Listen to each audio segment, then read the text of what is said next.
Assalamualaikum warahmatullahi wabarakatuh. Perkenalkan, nama saya Darmawati. Saya salah satu mahasiswa di Universitas Islam Indragiri, Fakultas Ekonomi dan Bisnis, Prodi Manajemen, semester 1 kelas A. Di sini saya akan menjelaskan tentang pengertian ekonomi mikro secara umum dengan dosen pengampu. Pengertian ekonomi mikro secara umum.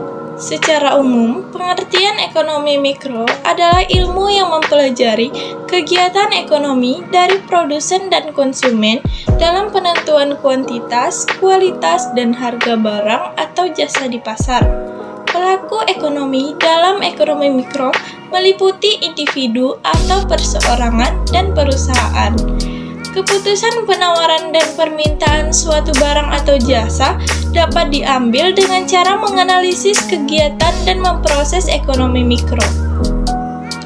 Di dalam ekonomi mikro terdapat beberapa aspek analisis, diantaranya analisis biaya dan manfaat, teori permintaan dan penawaran, elastisitas, model-model pasar, industri, teori produksi, dan teori harga.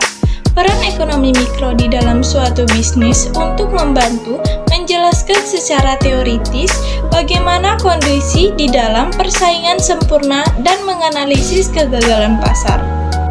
Pengertian ekonomi mikro dari beberapa ahli. Setelah mengetahui pengertian ekonomi mikro secara umum, ada beberapa ahli yang memaparkan pendapatnya masing-masing terkait pengertian ekonomi mikro. Berikut ini pengertian ekonomi mikro menurut para ahli. Yang pertama ada David Amos. Menurut David Amos, pengertian ekonomi mikro adalah suatu langkah untuk menganalisa keputusan yang dibuat oleh seseorang atau kelompok, dilihat dari faktor penyebabnya hingga pertimbangan biaya dan manfaatnya. Kedua, ada Adam Smith.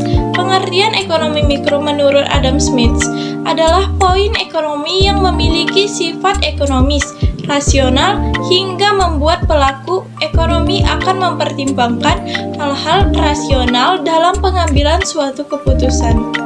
Tujuan ekonomi mikro. Adapun beberapa tujuan ekonomi mikro diantaranya, pertama, mengkaji mekanisme pasar dari beberapa faktor yang ada. Hasil mekanisme ini nantinya akan dapat memengaruhi harga relatif barang atau jasa. Kedua, menganalisis setiap kegagalan suatu pasar dan mampu memproduksi hasil yang relatif. Ketiga, menjelaskan keadaan teoritis yang diperlukan pasar terhadap persaingan pasar sempurna. Contoh ekonomi mikro dalam kehidupan di masyarakat Indonesia. Perilaku produsen dan konsumen yang melakukan kegiatan ekonomi dapat dilihat dari proses ekonomi mikro. Berikut ini contoh ekonomi mikro dalam kehidupan masyarakat di Indonesia. Yang pertama, permintaan. Permintaan merupakan contoh ekonomi mikro yang pertama. Arti dari permintaan yaitu jumlah barang atau jasa yang mampu dibeli dan diminta konsumen dalam tingkat harga dan dalam waktu tertentu. Ketika terjadi suatu permintaan, apalagi harga barang atau jasa semakin tinggi, maka jumlah permintaan barang atau jasa pun menurun. Begitu juga sebaliknya. Maka dari itu, dapat disimpulkan bahwa konsumen merupakan pelaku kegiatan ekonomi yang melakukan permintaan terhadap barang atau jasa. Yang kedua, penawaran. Penawaran mempunyai arti jumlah barang atau jasa yang tersedia yang nantinya akan ditawarkan atau dijual kepada pihak produsen atau penjual dengan berbagai tingkatkan harga dan dalam waktu tertentu. Bila harga mengalami kenaikan, maka penawaran pun juga akan meningkat. Di dalam penawaran, produsen adalah pelaku yang melakukan suatu penawaran. Teori penawaran adalah semakin tinggi harga, maka semakin naik pula jumlah barang atau jasa yang ditawarkan. Begitu juga sebaliknya. Yang ketiga, perilaku konsumen dan produsen. Arti dari perilaku konsumen dan produsen adalah segala kegiatan dan proses individu dalam memilih, mencari, membeli, mengevaluasi, dan menggunakan barang atau jasa dalam pemenuhan kebutuhannya. Yang keempat, harga. Harga ini berhubungan dengan suatu nilai barang dan diwujudkan dalam bentuk uang. Harga merupakan salah satu bagian dalam marketing produk yang menghasilkan keuntungan. Fungsi dari harga adalah sebagai alat ukur nilai suatu barang atau jasa. Apabila terjadi perubahan harga, faktor yang mempengaruhinya adalah kondisi perekonomian, kurva permintaan, dan biaya. 5. Biaya.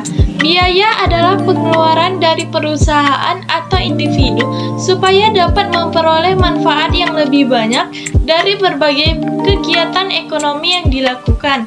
Biaya juga dapat mempengaruhi perubahan harga barang atau jasa. Misalnya, biaya bahan baku yang tinggi mengakibatkan harga barang atau jasa tersebut menjadi naik.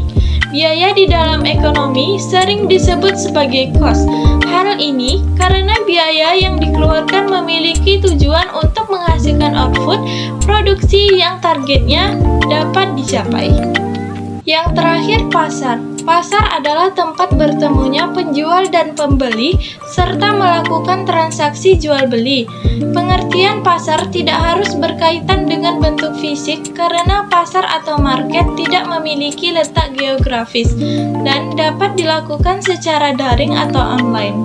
Kesimpulan, dari pengertian ekonomi di atas dapat disimpulkan bahwa perusahaan akan menganalisis market dan mengatur tentang pembentukan harga produk atau jasa yang dikonsumsi tiap individu. Pembentukan ekonomi di suatu negara terdiri dari dua unsur, yaitu ekonomi mikro dan ekonomi makro.